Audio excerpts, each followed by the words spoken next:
을 했습니다. 근데 이 배를 가지고 있으면 있을수록 적자고 부도가 나고 하니까 하루도 빨리 감책을. 지난해 연근의 어업 생산량은 84만 톤, 전년보다 11% 넘게 감소한 상황. 고수온에 따른 어종 변화로 인해 연근의 전통어업이 심각한 위기에 처해 있습니다. KBS 뉴스 강지아입니다.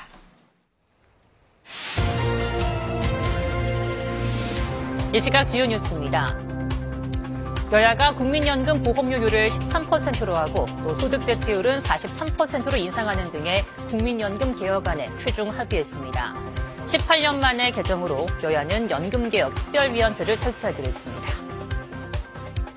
검찰이 오세훈 서울시장의 여론조사비 대납 의혹과 관련해 서울시청 직무실과 공간을 비롯해 오 시장의 선거를 도왔던 강철원 전 정무부 시장의 자택을 압수수색했습니다. 검찰은 압수물을 분석한 뒤에 오 시장을 소환할 것으로 보입니다. 오늘 아침 더불어민주당 의원들이 헌법재판소 앞에서 윤 대통령 파면 촉구 기자회견을 하던 중 백혜련 의원이 얼굴에 계란을 맞았습니다. 경찰은 헌재 건너편에 있던 1인 시위자들을 강제 해산하고 계란을 던진 사람을 추적하고 있습니다. 미국의 중앙은행 격인 연방준비제도가 기준금리를 유지하면서 관세 정책 등으로 경제의 불확실성이 높아졌다며 성장률 전망치를 2.1%에서 1.7%로 낮췄습니다. 다만 경기 침체로 이어지진 않을 것으로 전망하며 올해 두 차례 금리 인하 가능성을 남겨뒀습니다. 지난해 22만여 쌍이 결혼해 연간 혼인 건수가 4년 만에 20만 건대를 회복했고 증가율도 역대 가장 컸습니다. 비교적 출생아가 많았던 1990년대 초반생들이 결혼 연령기에 접어들었고 결혼에 대한 젊은 층의 긍정적인 인식 변화 등이 영향을 준 것으로 보입니다. 지금까지 주요 뉴스였습니다.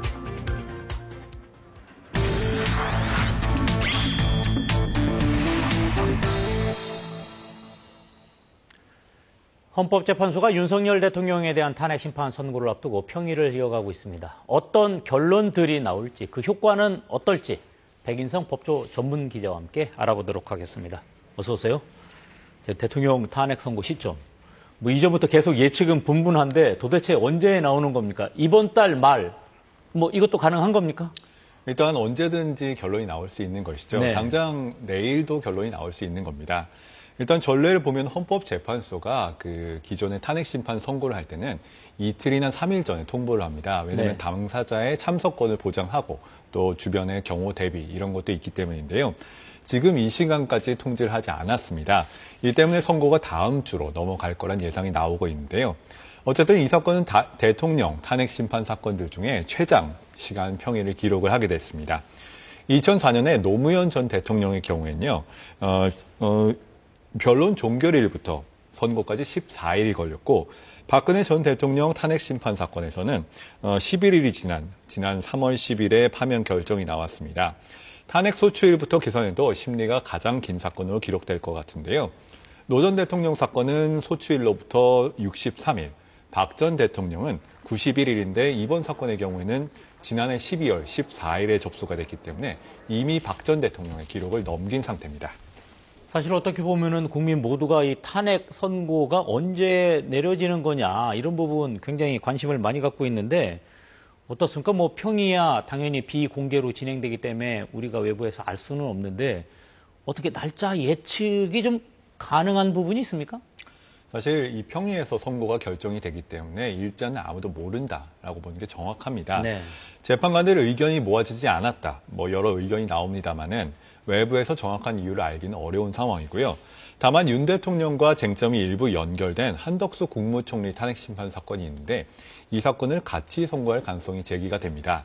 헌재판관 미임명의 이 중대성 쟁점이 문제가 될 텐데 만약에 이 헌재가 두 사건을 동시에 결론을 내려고 한다면은 그만큼 물리적인 시간이 필요할 수가 있다. 이런 얘기가 나오고요. 네. 다만 4월 중순에는 문영배, 이민선 재판관이 임기가 끝나서 퇴임을 하게 되는데 이 기간을 넘기진 않을 거라 이런 예측이 나옵니다. 네. 왜냐하면 이걸 넘기게 되면 6명의 재판관만 남게 되는데 그럼 인용 결정을 내리기 위해서는 만장일치로만 가능하기 때문에 남은 재판관들의 부담이 너무 커지기 때문입니다.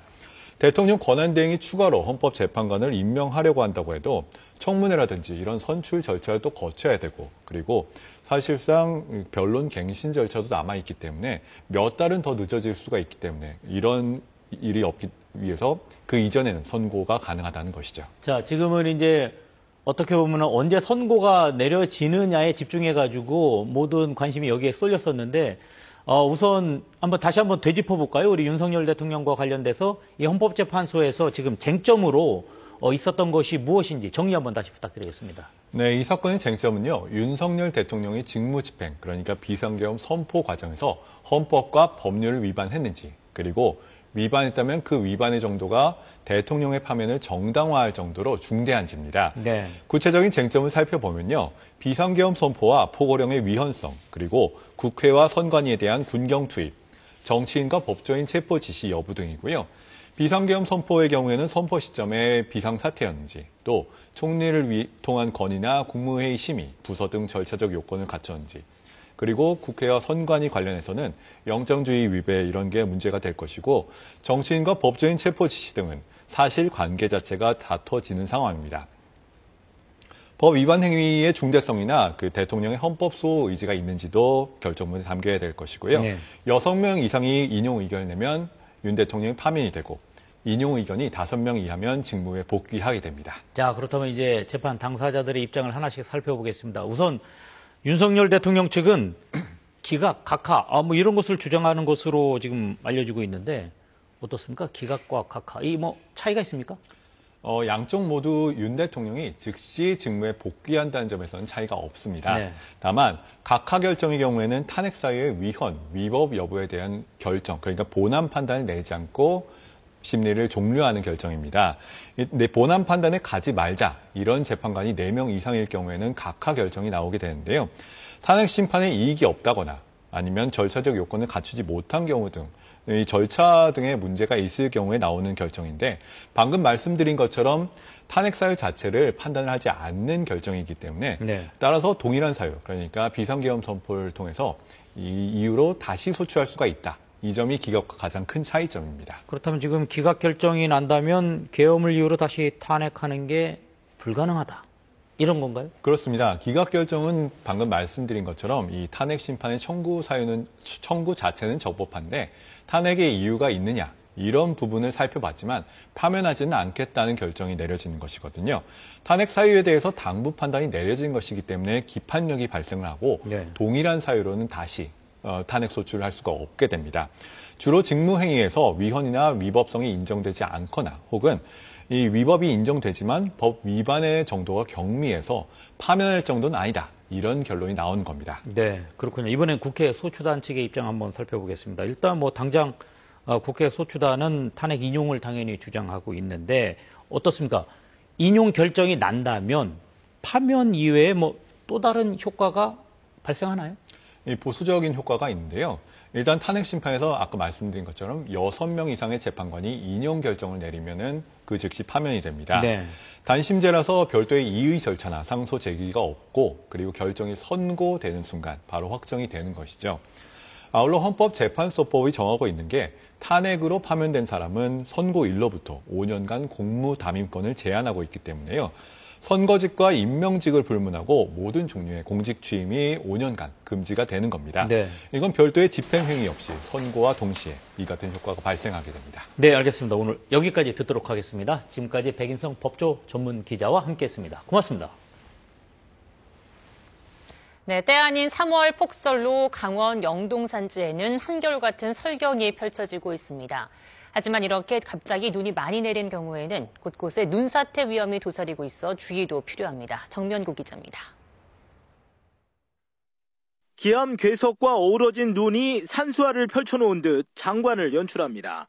나뭇가지마다 새하얀 눈꽃이 소담스럽게 피었습니다. 강원 영동 산지에 60cm 넘게 쏟아진 폭설이 때 아닌 설경을 선사했지만 그 뒤에 도사린 위험도 큽니다. 갑자기 눈더미가 쏟아져 내립니다. 등산객을 인솔하던 국립공원 사무소 직원이 눈사태에 휩쓸린 겁니다. 산사태! 그래서 사람 살려야 돼, 잠깐만. 인명피해는 없었지만 아찔한 순간이었습니다. 경사면이 갑자기 탁 끊기면서 위로부터 눈이 쏟아져 내려왔고 천만다행이었다고 하시면서 다시 길을 개척해 나가시는데 폭설이 내린 뒤 산행을 할 때는 갑작스런 눈 사태에 주의해야 합니다. 눈이 많이 쌓인 바위나 골짜기 탐방로는 피하는 것이 좋습니다. 계곡부라든가 넓은 능선부 밑에 이제 그런 등산로를 가시게 될 경우에는 일행과 이동 거리를 충분히 두고 이동을 하셔야 되고요. 고지대 산간도로 주변도 위험할 수 있습니다.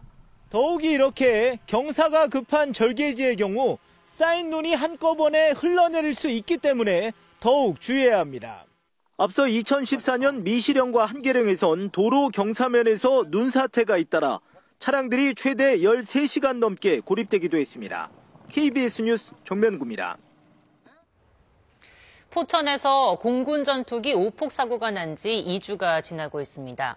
민간인 피해가 38명으로 잠정 집계된 가운데 포천시에서는 오폭 사고를 규탄하고 또 보상안 마련을 촉구하는 대규모 집회가 열렸습니다. 선재희 기자의 보도입니다. 대책 없는 사격훈련 포천 시민 죽어간다! 죽어간다! 죽어간다! 죽어간다! 싸늘한 봄바람을 맞으며 주민들이 거리로 나왔습니다. 접경지에 있다는 이유로 안보를 위해 희생하고 있지만 이제는 한계에 이르렀다며 울분을 토합니다. 도비탄에 불발탄에 소음에 시달리면서 75년을 헌신 희생해왔습니다. 주민들은 피해 보상과 생계 대책 마련, 사격장 인근 주민을 위한 특별법 제정 등을 촉구했습니다. 근본적인 대책은 국가안보 특별법 제정만이 이 일을 해결할 수 있어라고 생각합니다. 접경인 포천은 영평사격장과 승진훈련장 등 군사격장이 9곳이나 되고 전체 면적의 30%가 군사시설 보호구역으로 묶여 재상권 행사도 제한돼 있습니다. 훈련 기간이면 헬기 사격 등 각종 훈련이 야간까지 이어지고 있다는 겁니다. 포천시는 공군 조종기 오폭 사고로 인한 민간인 부상자는 모두 38명으로 잠정 집계됐다고 밝혔습니다. KBS 뉴스 선재입니다. 네, KBS 한국방송이 이번 주 정규리그 개막전부터 매주 토요일 프로야구를 중계방송하는데요. 먼저 예측 통계를 바탕으로 2025년 5강팀을 예상해봤습니다. 박주미 기자입니다.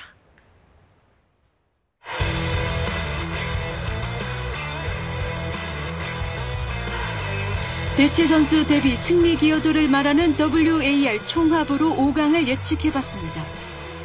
1위는 지난해 챔피언 기아, 2위는 LG, 3위는 삼성, 4위는 뚝심의 두산입니다. 그리고 마지막 한 자리, 아슬아슬하게 한화가 차지했습니다. 1강으로 꼽힌 기아는 조상우를 영입한 데다 슈퍼스타 김도영이 수비까지 향상됐고 거포 위즈덤의 가세로 타선의 무게감이 더해졌습니다. 자부심이 크게 느껴지고 이 팀에서 주축 선수로 뛴다는 거에 대해서 너무나도 영광스럽게 생각을 하게 되는 특급 외국인 선수 오스틴 딘과 임찬규 등이 버티고 있는 LG, 최원태와 후라도 영입에 구자욱이 버티고 있는 삼성도 여전히 상위권으로 예측됐습니다. 타격 자세를 바꾼 정수빈이 선봉에 선 두산 역시 5강 안정권에 들었습니다. 정규훈련 기간, 그다음에 시범 경기 기간 동안 보면서 두산 베어스 올해도 가을 야구 하겠다. 우선 외국인 선수들이 3명 모두가 좀 좋아요. 오명진이라는 선수가 또 상당히 좀 움직임도 좋고 공세에 걸쳐서 새 구장 효과로 인기몰이에 나선 한화가 5위를 차지한 가운데 어느 해보다 치열한 접전이 예상됩니다. 외국인 선수들의 활약과 부상 선수 등 변수들이 많아 야구의 특성상 6위부터 10위 팀 모두 누가 5강 안에 들어갈지 모르는 상황입니다. KBS 한국방송은 토요일은 야구가 좋아라는 타이틀로 올 시즌 개막전부터 매주 토요일 프로야구를 생중계합니다. 이번 주 토요일은 롯데와 LG의 잠실 개막전을 박용택 해설위원과 함께 시청자들을 찾아갑니다. KBS 뉴스 박주미입니다.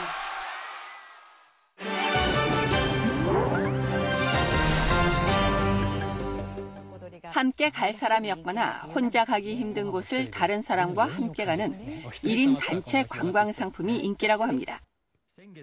가나가와 현의 신사를 찾은 여성들, 유명 신사를 구경하고 달콤한 간식을 먹는 1인 단체 관광 상품 참가자들입니다. 여성들만 참여할 수 있는데요. 1人だったら気が断れるのも嫌だし、もう5、6回以上行ってて子供も手が離れたので 하루짜리 상품에 24만 원 정도로 비싼 편이지만 버스 좌석 2개를 혼자 쓰는 등 1인 여행객 맞춤이라 인기입니다. 혼자서는 가기 힘든 곳을 가는 상품도 인기입니다. 홋카이도에서 배를 타고 3박 4일 동안 세계 항구를 돌며 유빙을 보는 관광인데요. 감사와こういうところあんまり寒いから行かないと一人旅って案外いいですね. 호텔 객실을 혼자 이용하고 식사도 혼자 하면서 여행의 여운을 즐길 수 있어 지난해보다 2배 이상 많은 손님들이 모였다고 합니다. 전문가들은 코로나19 이후 혼자 행동하는 데 대한 거부감이 줄면서 1인 단체 여행객이 늘고 있다고 진단합니다. 200여 명의 타투 아티스트들이 한자리에 모인 태국 방콕의 타투 엑스포장. 9살의 소년 타투 아티스트 나팍군이 방문객들의 눈길을 사로잡습니다. 고사리 같은 손으로 성인 남성의 다리에 능숙하게 화려한 문양의 타투 작업을 합니다.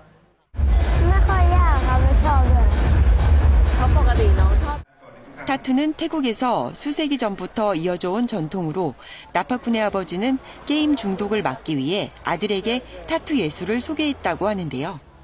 그림 그리는 것을 좋아했던 나팍군은 종이에 다양한 타투 문양들을 그리고 연습한 뒤 인조 가죽으로, 그 다음에는 실제 사람에게 타투를 하며 지금의 실력을 쌓았습니다. 예술적인 디자인을 세심하게 표현하는 나팍군의 실력에 보는 이들은 감탄합니다. I think it's quite amazing. Yeah, I think the tattoo is not an easy thing. It's not like the art that you draw in the paper that you can fix it, right? So it's quite. 지금은 가족과 친구들에게만 타투를 해주고 있지만 성인이 되면 타투숍을 열어 전문 아티스트로 활동하는 게 나팍군의 꿈입니다. 페루에서 어부 한 명이 바다에서 실종된 지 95일 만에 기적적으로 구조돼서 화제입니다. 해양경찰의 부축을 받으며 배에서 내린 한 남성. 기다리던 가족과 포옹하며 눈물을 흘립니다. 61살의 페루 어부 막시모 카스트로 씨는 지난해 12월 페루 남부 해안 마을에서 어선을 타고 출항했다가 폭풍으로 항로를 이탈하고 방향을 잃었습니다. 가족들의 실종 신고로 해양경찰이 수색에 나섰지만 카스트로 씨의 행방을 찾지 못했습니다. 그런데 며칠 전 에콰도르 어업 순찰선이 태평양에서 무려 95일 동안 표류 중이던 카스트로 씨를 발견했습니다. 발견 당시 카스트로 씨는 탈수 증세가 심하고 위독한 상태였지만 병원 치료 후 기적적으로 건강을 회복했는데요. 바퀴벌레와 새 등을 잡아먹고 어머니와 손녀딸을 생각하며 버텼다고 합니다.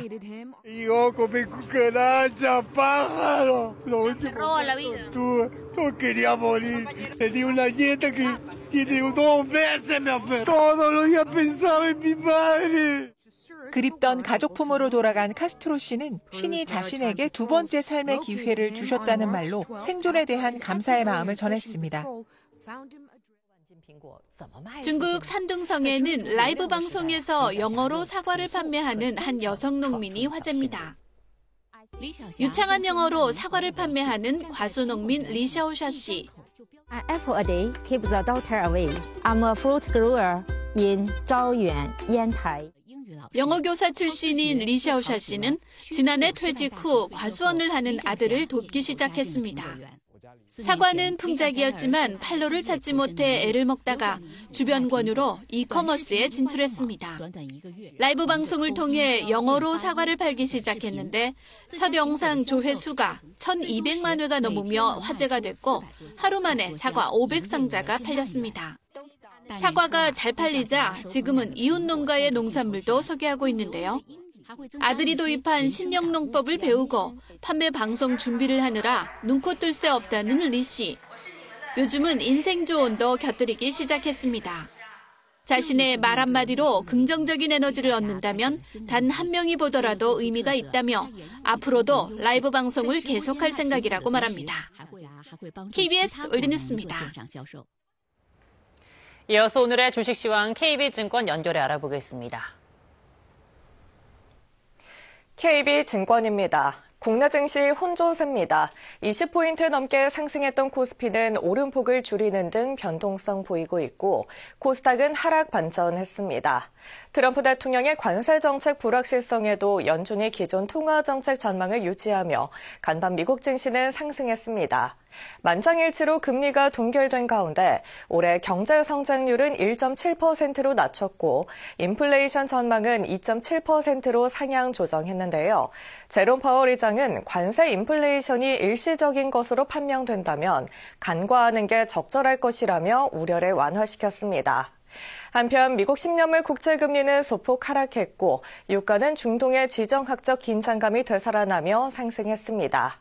이 시각 현재 코스피는 11.5포인트 상승한 2640.12에 코스닥은 5.02포인트 내린 733.33에 거래되고 있습니다.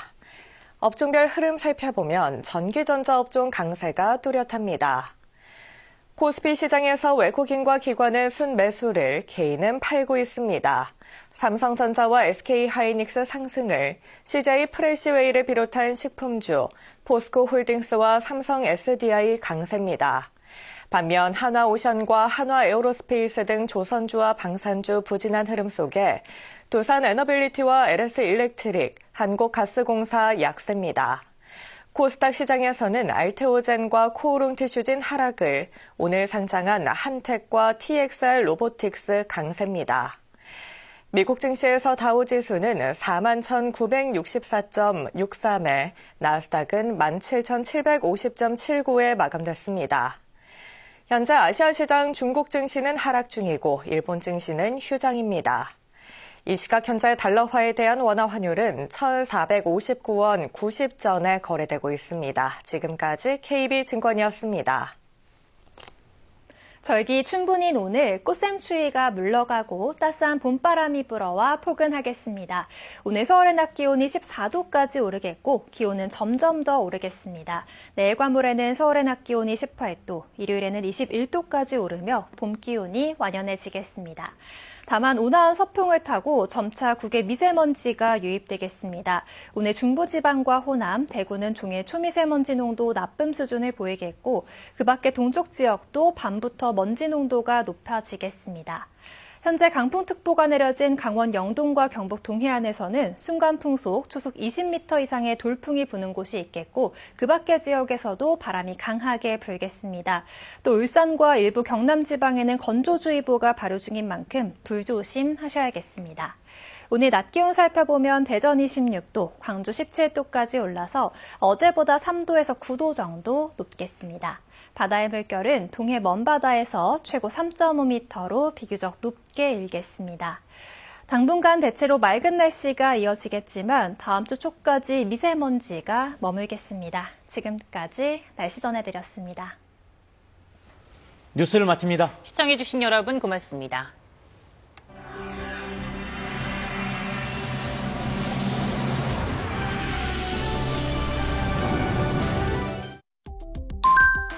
가축 전염병 예방을 위한 행동 요령 알려드립니다.